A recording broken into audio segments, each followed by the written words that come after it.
Markai Haq happened. That much is not in dispute.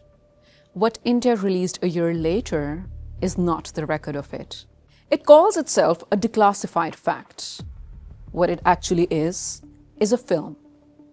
A film with a script, a producer and a score is not a document.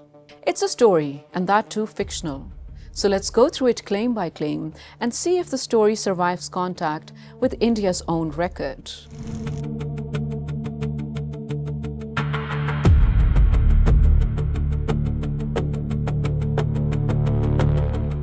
Start with who's on screen. Nearly 20 serving officers, including the top military brass, Chief of Defence Staff, Services Chiefs, DGs of Operation, fighter pilots, the sitting National Security Advisor.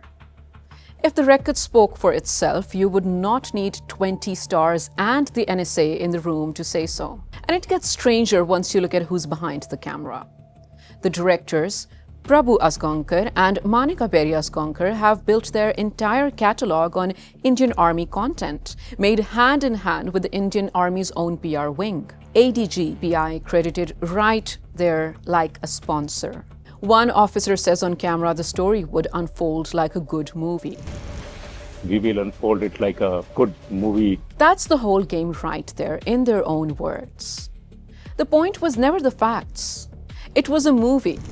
Terrorism will not go unpunished. If Sindoor was a payback for Pahalgam, the retaliation came before the investigation was even finished. The three men New Delhi eventually named as the attackers were not killed until 28 July, 82 days after the strike. Pakistan's Information Minister Ataullah Tarar and the Army spokesperson both have pointed out that the FIR on Pahalgam was filed within roughly 10 minutes of the attack. Unusual on its own given the distance between the site and the nearest police station. That the incident happened, there was no intelligence, but within 10 minutes, they had such complete intelligence that they were established that it was across the border handless. You cannot punish men you haven't even identified yet. India struck first and did the paperwork after. Whatever we were touching was turning gold. All our weapons were reaching the correct place. Having 100% mission success. Complete mission success. But here's the problem. India's own army brass has previously accepted the losses inflicted by Pakistan, and Pakistan has been very transparent. But it did not need Pakistan's numbers to contradict itself, because its own Chief of Defence Staff, General Anil Chauhan, told Bloomberg TV and Reuters at the Shangri-La Dialogue in Singapore on 31st May 2025, on record, on camera, in front of international press, that India lost aircraft that night to what he called a tactical mistake. There were losses, but the numbers, and that's not important. You know, we are in a combat scenario, and losses are a part of combat. Also, India last month publicly released details of the soldiers killed during the so-called Operation Sindoor, 1 year after the incident. Not just Pakistan, but the world has acknowledged that Pakistan downed those Rafales. The fact that Pakistan was able to do this, they should take pride in, because Rafale, the aircraft and the manufacturers themselves have taken pride until now that none of their fighter jets have been down. And once you notice that, the rest of the film starts pulling against itself. As I was about to upload the tweet, I realized that I would be the first person to announce it to the world. The same officers describe extensive Pakistani missile and drone activity, sustained fighting along the line of control, air defense scrambling into action. Air intrusion and several harassment attacks were also attempted from Srinagar till Nalia at more than 26 locations. That is not one side steamrolling the other. That's a real exchange with real return fire, followed by an ending that does not fit the rest of the story. In another account of false narrative building, the film says Pakistan's Director General Military Operations made a call to his Indian counterpart and requested for a ceasefire. That is contradictory to its own stance, because on the same day, on the morning of 10th May, there was a press conference held in which India declared that they are willing to hold ceasefire if Pakistan is, unlike the mention of the 5:30 p.m. call in the film. Indian Armed Forces reiterate their commitment to non-escalation, provided it is reciprocated by the Pakistan military.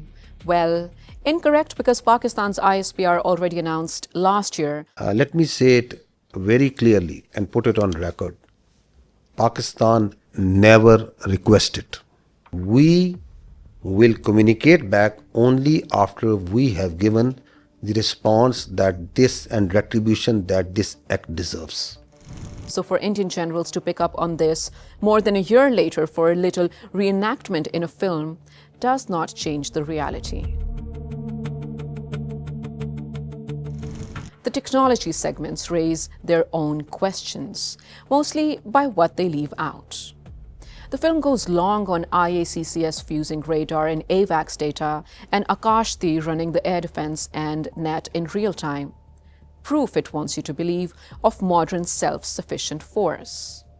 What it skips. BrahMos is one of those which has a very high speed of attack. The best part was it's a homegrown weapon, designed and developed in India weapon. BrahMos, the missile the film leans on hardest, is a joint India-Russia system, not something India built alone, but they claim it to be indigenous. But they forget two of their most important prized assets: Rafale jets and S-400 air defense systems. Not a single mention of those platforms. You know why? Because Pakistan successfully took these platforms down. Hence complete silence. There is a procedure in the army where we synchronize our watches. Those watches had been synchronized across all commands. So everybody had the same time on their systems. At 0105, no orders were required. And on the question of who got hurt, the film insists India hit only terrorist infrastructure described by its own military as a niche technology precise enough to avoid harming civilians. Pakistan has published images of civilian harm, children among them, and held funerals for those killed. The film's evidence for hits on a Gurdwara and a hospital is a name overlaid on screen. That's not a source, that's a caption. Show the proof and explain why it took a year to show it. Take away the score, the slow motion salutes, the line about a good movie, and what's left isn't much. A timeline that contradicts itself. That's not history being declassified. That's a fictional story being rewritten 1 year late by the very people who have the most reason to write it their way.